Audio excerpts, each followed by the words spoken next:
अस्सलाम वालेकुम व्यूअर्स, मैं हूं जाहिद पनोडी एडवोकेट। आप देख रहे हैं लॉ एंड द लाइफ। आज की वीडियो में हम बात करेंगे अदालती हुक्म के जरिए किसी जायदाद का कब्जा दिलाने के हवाले से।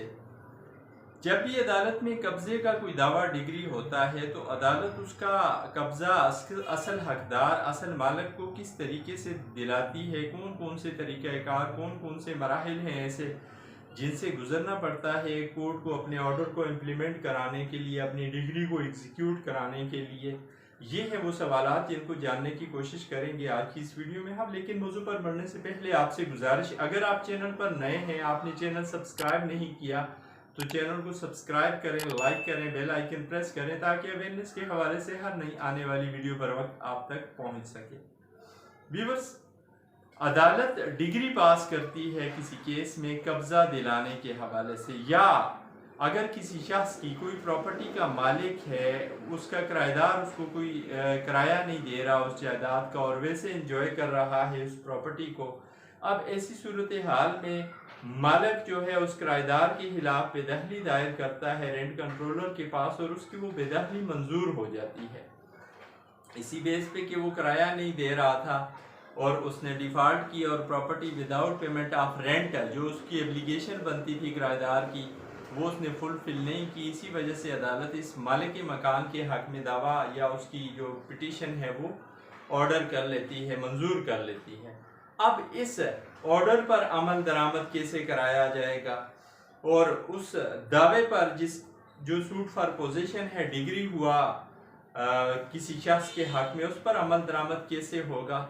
तो इसके लिए सबसे पहले एग्जीक्यूशन फाइल करनी पड़ेगी, उस शख्स को इजरा दायर करनी पड़ेगी उस ऑर्डर पर अमल दरामद करने के लिए। जब ये इजरा अदालत में आती है तो फिर अदालत सबसे पहले क्या करती है कि अदालत नोटिस देती है उस शख्स को जिसके खिलाफ वो ऑर्डर पास हुआ है कि क्यों नहीं आपके खिलाफ जो है ये डिग्री एग्जीक्यूट करवाई जाए, क्यों नहीं आपसे कब्जा लेके इस शख्स को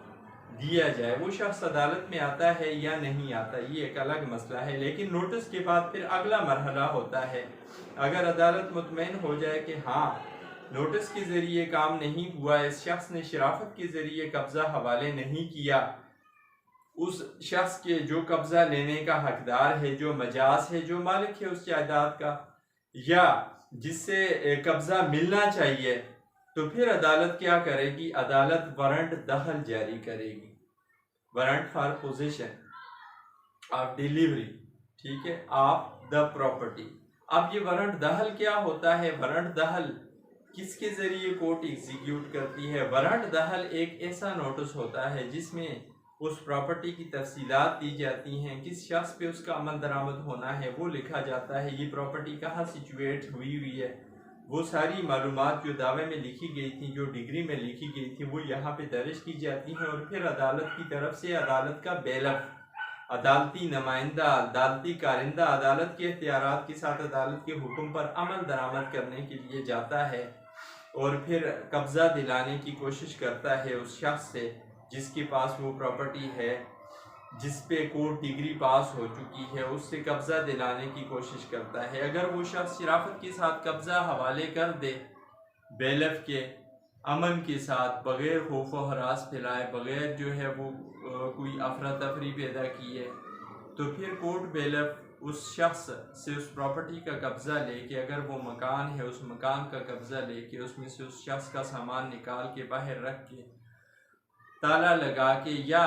उस जो मालिक है उसका असर उसके हवाले करके ये प्रॉपर्टी और उससे साइन लेके आ जाता है उस वारंट पे और अदालत में जमा करा देता है। लेकिन अगर उस वारंट दखल पे जो बेलफ के जरिए गया वो शख्स शोर शराबा करे, शर फसाद करे जिससे कब्जा लिया जा रहा है, तो फिर ऐसी सूरत में अदालत बेबस नहीं होती, फिर अदालत दोबारा वारंट दखल जारी करती है, लेकिन उसमें फिर पुलिस की मदद लेती है, वारंट दखल बजरिया पुलिस। अब ऐसी सूरत हाल में फिर अदालत हुक्म देती है, पुलिस जो मुतलका SHO होता है उस जहां प्रॉपर्टी सिचुएट कर रही है उस एरिए का, उसको डायरेक्शन देती है कि आप मदद करो, जो कोर्ट एहलकार जाएंगे, जो कोर्ट के कारिंदे जाएंगे इस ऑर्डर पे अमल दरामद कराने के लिए, आप जाके इनकी मदद करें मौके पे। और पुलिस और कोर्ट फिर के भी ऑर्डर करती है कि अगर वो बंदा शरारत की नीयत से, शरारत करते हुए बदनीति के साथ अगर मौके पे ताला लगा देता है उस मकान को, उस प्रॉपर्टी को, ताकि ये असल हकदार तक ना पहुंचे, तो फिर ऐसी सूरत में अदालत ये हुक्म भी देती है कि उसका वो कब्ज़ा दिलाने के लिए वो ताला या जो भी रुकावट आती है उसके रास्ते में अदालत के हुक्म पे अमल दरामद कराने के लिए वो हटाई जाए। अगर ऐसी सूरत हाल में कोई शख्स लड़ाई झगड़ा कर बैठता है जिससे कब्जा लिया जा रहा है, वो इंतशार फैलाता है, तो पुलिस उसको गिरफ्तार भी कर सकती है, गिरफ्तार करके अदालत के सामने भी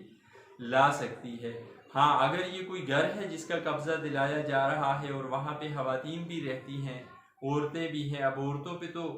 मर्द जो पुलिस एहलकार हैं वो जाके नहीं उन पे कोई इस तरह के एक तरीके की कार्रवाई कर सकते या उनको निकाल सकते या घर में घुस सकते, तो फिर ऐसी सूरत में लेडीज़ पुलिस का भी जो है ऑर्डर किया जाता है कोर्ट की तरफ से कि लेडीज़ पुलिस भी जाए इनके हमरा, और लेडीज़ पुलिस फिर घर की खवातीन को साइड पे करती है और साइड पे करने के बाद जो मकान के अंदर सामान होता है उस किराएदार का या उस शख्स का जिसने उसको ऑक्यूपाई किया होता है वो हवाले किया जाता है उस शख्स के, उसको निकाला जाता है उस मकान में से और फिर इस तरीके से कब्जा असल हकदार को दे दिया जाता है। लेकिन हाँ, अगर ये कोई प्रॉपर्टी है जो मकान नहीं है तो फिर प्रॉपर्टी का कब्जा वैसे जाके मौके पर अगर उसने कोई नाजायज़ तामीरात की हुई हैं, दूसरे शख्स ने जिसने उस प्रॉपर्टी को अपने कब्जे में रखा हुआ था गैर कानूनी तौर पे, उसकी वो तजावज़ात गिराई जाती हैं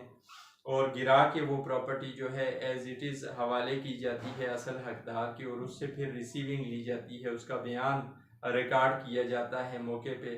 कोर्ट बेलिफ की तरफ से, और फिर वो बयान की कॉपी ला के अदालत में जमा कराई जाती है। इस तरीके से कब्ज़ा मिल जाता है